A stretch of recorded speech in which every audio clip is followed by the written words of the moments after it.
Surga itu di mana? Di atas atau di bawah? Di mana antum tahu bahwa surga di atas? Karena Adam diturunkan. Kalau turun dari atas, alhamdulillah masih jalan bahasanya gitu ya. Karena yang namanya turun mesti dari atas. Kemudian surga disebut oleh Allah SWT inda malikin muqtadir, di sisi Allah Maharaja yang sangat berkuasa. Makanya antara Adam diturunkan, kemudian surga di atas, ruh orang yang meninggal diangkat lagi ke atas dan disebut berpulang ke rahmatullah. Kemudian Allah jelaskan dirinya di atas, malaikat melaporkan lagi kerjanya, naik lagi ke atas. Ini semuanya sejalan. Tapi pas pembahasannya berubah dari ayat-ayat Allah, sunnah-sunnah Nabi SAW, akhirnya orang ribut gara-gara Allah di atas. Harusnya ada perlu diributkan ini. Sudah jelas surga di atas, di sisi Allah yang maha tinggi dan maha berkuasa. Kemudian setiap anak Adam bila meninggal, ruhnya diangkat ke atas. Kan itu yang dipelajari selalu, bahwa ruhnya diangkat ke atas, sehingga dikenallah dalam bahasa manapun, bahasa dunia, dalam bahasa Arab, dalam bahasa Indonesia, oh sudah mangkat ke mana? Ke atas. Adam diturunkan dari malaikat di malam Lailatul Qadar, turun ke bumi, habis itu naik ke atas lagi. Malaikat melaporkan amal kepada Allah, naik ke atas. Jelas alamatnya, sehingga laporannya sampai. Kalau tidak jelas, laporannya tidak sampai. Tapi pas pembahasan di mana Allah ribut sesama kaum muslimin yang tak pernah ribut di generasi pertama, baru ribut setelah datangnya keedah buatan manusia. Ya, kalau begini mesti begitu, kalau begitu mesti begini. Kita bilang pula kalau begitu tak mesti begini, dan kalau tidak begitu tidak mesti begini. Iya, itu kan buatan manusia semuanya. Lalu dicari ayat-ayat yang mutasyabihat, dijadikan untuk menghukum ayat-ayat muhkamat. Ini terbalik. Yang jelas harusnya memimpin, yang tak jelas harusnya di belakang. Ayat muhkamat harus memimpin di depan, ayat mutasyabihat ngikut dari belakang. Ini enggak. Wa ma'akum aina ma kuntum. Mutasyabihat yang satu ini melumat seluruh ayat-ayat muhkamat. Bagaimana caranya mengirim istighfar buat orang tua? Bukan mengirim istighfar, Anda mohonkan ampunan bagi orang tua. Jangan bilang istighfar 1000 kali untuk orang tuaku. Bukan, istighfar itu mohonkan ampunan. Jadi Anda berdoa, Rabbi ghufirli wali walidayya, Allahumma ghufirli wali walidayya warhamhuma. Itu maksudnya Anda doain orang tua agar diampuni. Sebenarnya dalam hadis ya, inna rajula la turfa'u darajatuhu fil jannah. Ada seorang lagi atau derajatnya lebih tinggi di surga. Dia bertanya, anna li hadza, kok bisa saya derajatnya tinggi? Maka dikatakan kepadanya, bistighfari waladika laka, karena anakmu sering memohonkan ampunan bagimu. Bukan kirim istighfar, tapi dia beristighfar untuk orang tuanya. Sunnahnya makan kambing. Bagi bapak ibu yang tidak suka makan kambing, harus belajar makan kambing. Karena ini bagian dari syariat kita. Ada 3 dalil berhubungan dengan masalah perintah makan kambing. Yang pertama hadis Bukhari, kalau Nabi SAW sangat gemar makan paha kambing. Berarti kalau kita makan karena Nabi suka, itu pahala. Ya, kita niatkan begitu. Yang kedua ada Idul Adha. Idul Adha itu boleh unta, boleh ya sapi, tapi tetap lebih afdal domba dan kambing. Kenapa? Karena waktu Nabi Ismail tidak jadi disembelih, diganti oleh apa? Domba. Nggak diganti dengan unta, nggak diganti dengan yang lain, tapi diganti dengan itu, karena itu afdaliyanya. Dan Nabi SAW sendiri sembelih juga dengan domba di Idul Adha. Beliau sembelih sampai 65 ekor atas nama beliau alaihissalam. Yang ketiga yang tidak bisa terbantahkan sama sekali, akikah ini. Dan tidak bisa diganti dengan hewan lain. Jadi kalau ada orang mengatakan kambing itu adalah makanannya orang Arab, keliru. Makanannya orang Islam, iya. Karena kalau lahir anaknya orang bule, anaknya orang Arab, anaknya orang Melayu, anaknya orang hitam dari Afrika, Muslim, laki-laki 2 ekor kambing, perempuan 1 ekor kambing. Dan sunnah makan sebagian dagingnya. Dulu ada istilah, kalau sholat subuh seperti sholat Jumat, insya Allah ya makmur lah. Anak punya istilah lain kan. Kalau khutbah pertama Jumatan itu masjid sudah penuh, insya Allah berkah Allah turun. Kebanyakan masjid penuh itu kapan?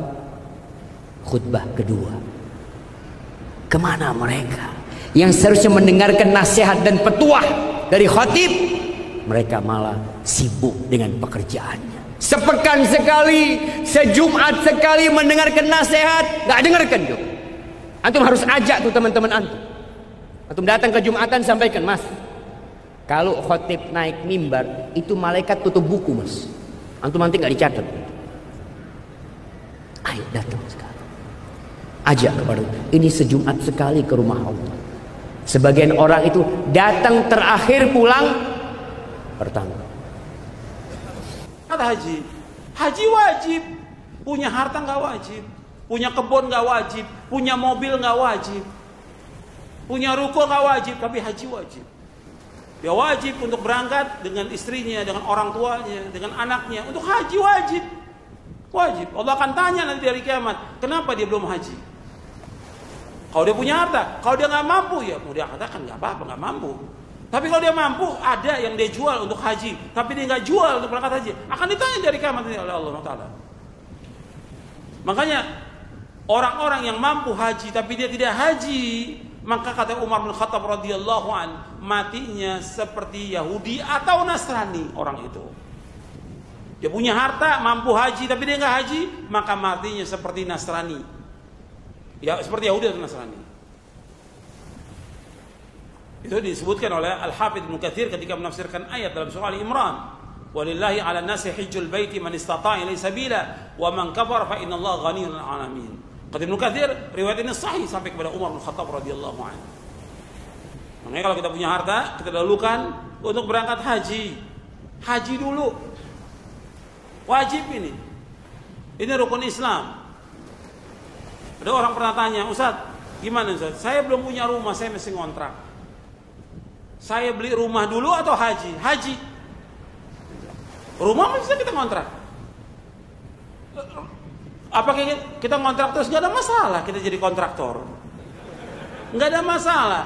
2 tahun, 4 tahun, 6 tahun, 10 tahun gak apa-apa. Saya 17 tahun ngontrak gak ada masalah. Setelah itu punya rumah. Yang penting haji dulu. Rumah masih ngontrak, uang ada, haji dulu. Nomor 1 haji. Karena kewajiban rukun Islam. Nanti di sana kan banyak tempat dan waktu yang makbul. Minta kepada Allah. Di haji kan bisa di depan Ka'bah, di Multazam kita berdoa, di Marwah, di Safa, di Marwah, di Arafah kita bisa doa kepada Allah. Bahwa kita belum punya rumah, ya Allah, saya butuh untuk tempat berteduh dan buat keturunan saya. Minta kepada Allah. Haji dulu wajib. Jelaskan kita minta kepada Allah, minta semua, adukan, ya Allah, saya ini masih ngontrak, belum punya rumah. Jelaskan, dan saya butuh untuk tempat tinggal. Pasti dikasih oleh Allah. Zawalul marad bi zawalil sabab. Contoh, penyakit kalau cocok sama obat. Contoh, hadis yang sahih riwayat Tirmidzi disahihkan Syalbani. Wa sumnuha dawa wa luhumuha da. Dan gaje sapi, lemak gaje sapi itu obat, dan daging sapi itu penyakit. Hadis Nabi harus diyakini. Walaupun sapi itu termasuk hewan kurban, bukan berarti dengan hadis ini makruh kita makan daging sapi. Enggak. Cuma maksudnya Allah turunkan penyakit, Allah turunkan obat. Di daging sapi ada penyakit, penawarnya di lemak gajehnya. Selama ini antum diajari orang barat buang lemak gajeh. Lemak gajeh adalah penyakit. Kenapa kita nggak belajar dari Nabi? Lemak gajeh obat, menawarkan dagingnya. Subhanallah. Ya, mau bikin sop daging sapi, lemaknya dibuang, padahal obatnya di lemaknya. Bikin sop iga, lemaknya dibuang. Bikin stik daging sapi, lemaknya dibuang, padahal obatnya di lemaknya. Lemaknya kalau dimasak wangi. Sate Marangi, ya, khasnya mereka kalau bikin sate, daging dimasukin gaje, daging gaje, daging gaje. Ini sudah ada panas dingin. Di dagingnya ada penyakitnya, di gajehnya ada obatnya. Kata Ibnu Qayyim, dagingnya sifatnya dingin kering, gajehnya panas lembab. Sudah, wa idza wafaqa, kalau sudah cocok, penyakit dan obat sudah cocok, jadinya netral, akan sembuh dengan izin Allah Subhanahu wa taala. Ini di buku ekonomi manapun, apalagi ekonomi barat, nggak bakalan kita dapatkan konsep ini. Konsep ekonomi bahwasannya salah satu cara menggapai ekonomi yang baik, bertakwalah kepada Allah, mendekatkan diri kepada Allah. Di mana kita dapatkan konsep ini? Di dalam Quran. Wa man yattaqillaha yaj'al lahu makhraja wa yarzuqhu min haitsu la yahtasib. Allah sebutkan konsep ekonominya. Barang siapa yang bertakwa kepada Allah, Allah akan berikan bagi dia jalan keluar. Allah kasih dia rizki dari arah yang dia tidak sangka. Kalau kita banyak belajar ekonomi barat, ini nggak nyambung sama ekonomi barat, Pak. Lah bagaimana?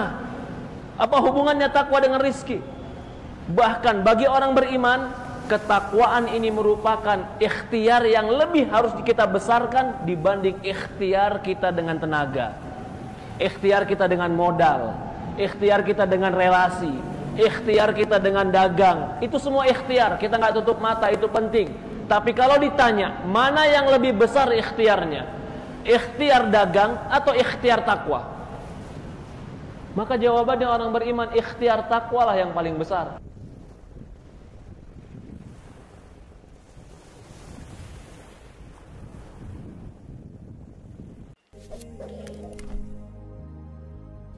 Sallallahu